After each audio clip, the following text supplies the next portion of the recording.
ബംഗ്ലാദേശിൽ വീണ്ടും മാധ്യമപ്രവർത്തകനായ ഹിന്ദു യുവാവിനെ കൊലപ്പെടുത്തി. ഷജോർ ജില്ലയിലെ ഗ്രാമത്തിലാണ് റാണ പ്രതാപ് എന്നയാളെ വെടിവെച്ച് കൊലപ്പെടുത്തിയത്.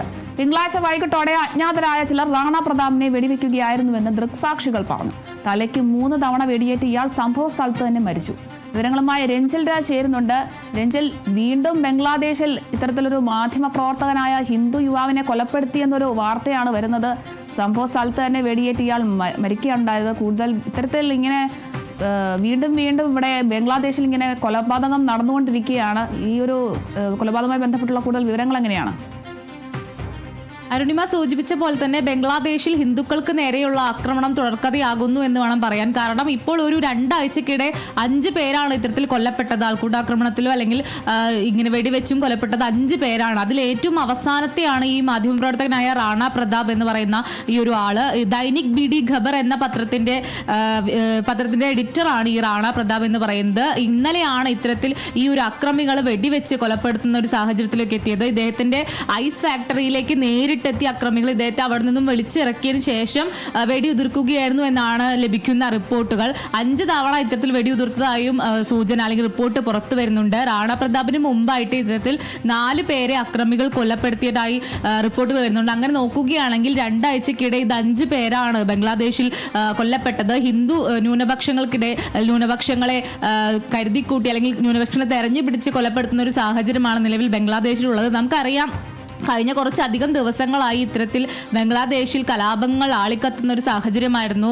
ഈ ഒരു കലാപത്തെ ഒന്ന് അടിച്ചമർത്താനോ അല്ലെങ്കിൽ കലാപത്തെ ഒന്ന് നിയന്ത്രിക്കാനോ ഒന്നും തന്നെ യൂനുസ് സർക്കാർ ഒന്നും തന്നെ ശ്രമിക്കുന്നില്ല എന്നൊരു ആക്ഷേപം ഒക്കെ തന്നെ ഉയർന്നൊരു സാഹചര്യം ഉണ്ടായിരുന്നു. ഇന്ത്യ ഈ ഒരു ആക്രമണത്തെ കടുത്ത ഭാഷയിലാണ് അപലപിച്ചത്. കാരണം ഇത്തരം ആക്രമണങ്ങൾ തുടർക്കഥയാകാൻ പാടില്ല, അല്ലെങ്കിൽ ന്യൂനപക്ഷങ്ങൾക്ക് നേരെയുള്ള അതിക്രമങ്ങൾ എന്തായാലും തടയേണ്ടതാണ് എന്നുള്ള ഒരു കാര്യം, അല്ലെങ്കിൽ ഇന്ത്യ അത്തരത്തിൽ ഇതിനെ ശക്തമായി തന്നെ എതിർക്കുന്ന ഒരു സാഹചര്യമൊക്കെ ഉണ്ട്.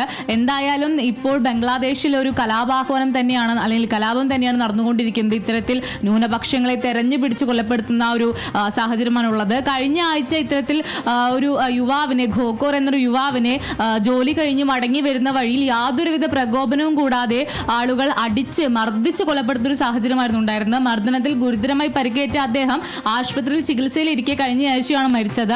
അങ്ങനെ അത്തരത്തിൽ നിരവധി കൊലപാതകങ്ങൾ, അല്ലെങ്കിൽ 5 പേർ കൊല്ലപ്പെട്ടു എന്ന് പറയുമ്പോഴും ഇതിന് പിന്നിൽ നിരവധി ആക്രമണങ്ങൾ നടക്കുന്നുണ്ട് എന്ന് വേണം കരുതപ്പെടാൻ. ഒരു യുവതിയെ ബലാത്സംഗം ചെയ്തതായി റിപ്പോർട്ടുകൾ പുറത്തു വരുന്നുണ്ട്. അത് എത്രമാത്രം ശരിയാണ് എന്ന കാര്യത്തിലൊന്നും തന്നെ വ്യക്തതയില്ല. എന്നാലും യുവതിയെ ക്രൂരമായി ബലാത്സംഗം ചെയ്തുവെന്നും യുവതിയെ അതിനുശേഷം മരത്തിൽ കെട്ടിയിട്ട് മുടി മുറിച്ചു എന്നുമുള്ള ഒരു വിവരം കൂടി പുറത്തു വരുന്നുണ്ട്. അത്തരത്തിൽ കൊടിയ ആക്രമണങ്ങൾ, കൊടിയ പീഡനങ്ങൾ തന്നെയാണ് ബംഗ്ലാദേശിലെ ന്യൂനപക്ഷങ്ങൾക്ക് നേരെ ഉണ്ടായിക്കൊണ്ടിരിക്കുന്നതെന്ന് വേണം കരുതാം. നമുക്കറിയാം, കഴിഞ്ഞൊരു ബംഗ്ലാദേശിലെ ഷെയ്ഖ് ഹസീന സർക്കാരിനെ നിലത്തിറക്കിയതിന് ശേഷം യൂനുസ് സർക്കാർ വന്നതിന് ശേഷവും ഇത്തരത്തിൽ ആക്രമണങ്ങൾക്ക് ഒരു അയവും ഉണ്ടായിരുന്നില്ല. കാരണം ഈ ഷെയ്ഖ് ഹസീന സർക്കാരിനെ നിലത്തിറക്കാനായിട്ട് അല്ലെങ്കിൽ ആ സർക്കാരിനെ മാറ്റാനായിട്ട് സമരങ്ങൾക്ക് മുൻപിൽ നിന്നിരുന്ന ഒരു പ്രക്ഷോഭകാരികളുടെ നേതാവ് കൊല്ലപ്പെടുന്നു. ആ നേതാവിനെ കൊലപ്പെടുത്തിയ ആളുകൾ രക്ഷപ്പെട്ടത് ഇന്ത്യയിൽ നിന്നുള്ള സഹായം ലഭിച്ചിട്ടാണ് എന്നുള്ളൊരു ആരോപണം ഉണ്ടാകുന്നു. അതിന് പിന്നാലെ ഇത്തരത്തിൽ അക്രമികൾ ഇന്ത്യൻ എംബസിക്ക് നേരെയും അതുപോലെ തന്നെ ഈ ബംഗ്ലാദേശിലെ മാധ്യമ സ്ഥാപനങ്ങൾക്ക് നേരെയും ആക്രമണം അയച്ചുവിടുന്ന ഒരു സാഹചര്യം ഒക്കെ തന്നെ നമ്മൾ കണ്ടതാണ്. അതിനെല്ലാം പിന്നാലെയാണ് ഇപ്പോൾ വീണ്ടും ഒരു ആക്രമണം ഉണ്ടായിരിക്കുന്നത്, അല്ലെങ്കിൽ ആക്രമണങ്ങൾ നടന്നുകൊണ്ടിരിക്കുന്നത് എന്ന് വേണം കരുതാൻ. എന്തായാലും നിലവിൽ 5 പേരുടെ മരണം സ്ഥിരീകരിച്ചിട്ടുണ്ട്, അല്ലെങ്കിൽ 5 പേരാണ് 2 ആഴ്ചക്കിടെ കൊല്ലപ്പെട്ടത്. അത് ഇനിയും ഉയരാനുള്ള സാധ്യത ഉണ്ട്. കാരണം ഇത്തരത്തിൽ ആക്രമണങ്ങൾ ഇപ്പോഴും നടന്നുകൊണ്ടിരിക്കുകയാണ്. ഇതിനെ നിയന്ത്രിക്കാനോ അല്ലെങ്കിൽ പ്രക്ഷോഭകാരികളെയോ അല്ലെങ്കിൽ അക്രമകാരികളെയോ തടവിലാക്കാനോ ഒന്നും തന്നെ യൂനുസ് സർക്കാർ നേതൃത്വത്തിലുള്ള ഒരു ശ്രമവും നടക്കുന്നില്ല എന്ന് വേണം മനസ്സിലാക്കാൻ. എന്തായാലും നിലവിൽ അവിടെ നിന്ന് വരുന്ന റിപ്പോർട്ട് പ്രകാരമാണെങ്കിൽ അവസാനത്തെ ഇര എന്ന് വേണം പറയാൻ. ഇപ്പോൾ ഒരു മാധ്യമപ്രവർത്തകനാണ് കൊല്ലപ്പെട്ടിരിക്കുന്നത്. മറ്റൊരു യാതൊരുവിധ പ്രകോപനങ്ങളും കൂടാതെ അവരുടെ ജോലി സ്ഥലത്ത് എത്തിയാണ് ഇത്തരത്തിൽ കൊലപാതകങ്ങൾ നടന്നിരിക്കുന്നത് എന്നുള്ളതും ഇതിൽ ഏറെ നിർണായകമാണ്. കാരണം മറ്റ് പ്രകോപനങ്ങളോ അല്ലെങ്കിൽ കാര്യങ്ങളോ ഒന്നും തന്നെ ഇല്ലാതെ ജോലി സ്ഥലത്ത് പോയി ഇവരെ വിളിച്ചിറക്കി കൊണ്ടുവന്ന് വെടിയുതിർക്കുകയോ അല്ലെങ്കിൽ മർദ്ദിച്ച് കൊലപ്പെടുത്തുകയോ അല്ലെങ്കിൽ കല്ലുകൊണ്ട് അടിച്ച് കൊലപ്പെടുത്തുകയോ തുടങ്ങിയ കാര്യങ്ങളാണ് ഇപ്പോൾ ബംഗ്ലാദേശിൽ അരങ്ങേറിക്കൊണ്ടിരിക്കുന്നത്. നടന്നുകൊണ്ടിരിക്കുന്നത്. എന്തായാലും തീർത്തും ക്രൂരമായ ഒരു ആക്രമണം തന്നെയാണ് ഇപ്പോൾ അവിടെ ഹിന്ദു ന്യൂനപക്ഷങ്ങളും മറ്റ് അനുഭവിച്ചുകൊണ്ടിരിക്കുന്നത്. എന്തായാലും ഇതിൽ ഇന്ത്യയുടെ വിയോജിപ്പ് അറിയിച്ചിട്ടുണ്ട്, ബംഗ്ലാദേശ് സർക്കാരിനെ ഈ ഒരു വിയോജിപ്പ് അറിയിച്ചിട്ടുണ്ട്. ഇനി തുടർ നടപടി എന്താകുമെന്ന് തന്നെയാണ് ഏവരും ഉറ്റുനോക്കുന്നത്. കഴിഞ്ഞ ദിവസമൊക്കെ തന്നെ ഡൽഹിയിൽ ഇതുമായി ബന്ധപ്പെട്ട് പ്രക്ഷോഭം ഉണ്ടായ ഒരു സാഹചര്യം നമ്മൾ കണ്ടതാണ്. ഇത്തരത്തിൽ ഈ ബംഗ്ലാദേശിലെ ന്യൂനപക്ഷങ്ങൾക്കെതിരെയുള്ള ആക്രമണം തടയണമെന്ന് ആവശ്യപ്പെട്ടുകൊണ്ട് ഡൽഹിയിൽ ഇത്തരത്തിൽ ഒരു പ്രതിഷേധം അരങ്ങേറിയതും അതിൽ പോലീസും പ്രതിഷേധക്കാരും തമ്മിലുള്ള ഉന്തും തള്ളും ഒക്കെ തന്നെ നമ്മൾ മാധ്യമങ്ങളിലൂടെയും നമ്മളടക്കം കേരള വിഷനിലൂടെ ഈ വാർത്ത പുറത്തുവിട്ടതാണ്. എന്തായാലും ഇപ്പോൾ ഈ ഒരു ബംഗ്ലാദേശിലെ കലാപങ്ങൾക്കൊന്നും അറുതി വന്നിട്ടില്ല എന്ന് വേണം കരുതാൻ. ഇപ്പോൾ 5 പേരുടെ കൊലപാതകത്തിലേക്ക് നയിച്ച ആക്രമണം ഇനിയും ഇങ്ങനെ തുടർന്നു കഴിഞ്ഞാൽ ന്യൂനപക്ഷങ്ങൾ അവിടെ ജീവിക്കുന്നതിന് ഏറെ വെല്ലുവിളി നേരിടുന്ന ഒരു സാഹചര്യമാണുള്ളത്. എന്തായാലും നിലവിൽ 5 പേരുടെ മരണമാണ് ബംഗ്ലാദേശിൽ നിന്നും പുറത്തു വരുന്നത്. അരുണിമ,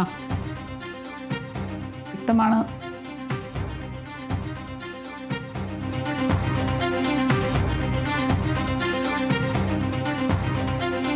ബംഗ്ലാദേശിൽ ഇപ്പോൾ കൊലപാതകങ്ങളൊക്കെ ഒരു തുടർക്കഥയാവുകയാണ്. 2 ആഴ്ചയ്ക്കിടെ 5 കൊലപാതകങ്ങളാണ് ബംഗ്ലാദേശിൽ നടന്നിരിക്കുന്നത്. ഇപ്പോഴിതാ വീണ്ടും മാധ്യമപ്രവർത്തകനായ ഹിന്ദു യുവാവിനെ കൊലപ്പെടുത്തിയെന്നൊരു വാർത്ത കൂടിയാണ് എത്തുന്നത്. ഷജോർ ജില്ലയിലെ ഗ്രാമത്തിലാണ് റാണ പ്രതാപ് എന്നയാളെ വെടിവെച്ച് കൊലപ്പെടുത്തിയത്. അജ്ഞാതരായ ചിലർ വന്നാണ് റാണ പ്രതാപിനെ വെടിവെച്ചത്. ദൃക്സാക്ഷികൾ പറയുന്ന പ്രകാരം തലയ്ക്ക് 3 തവണ വെടിയേറ്റിയാൽ സംഭവ സ്ഥലത്ത് തന്നെ മരിച്ചു എന്നാണ് വിവരം. ഇതുമായി ബന്ധപ്പെട്ട കൂടുതൽ വിവരങ്ങൾ നൽകിയത് രഞ്ജിൽ രാജാണ്.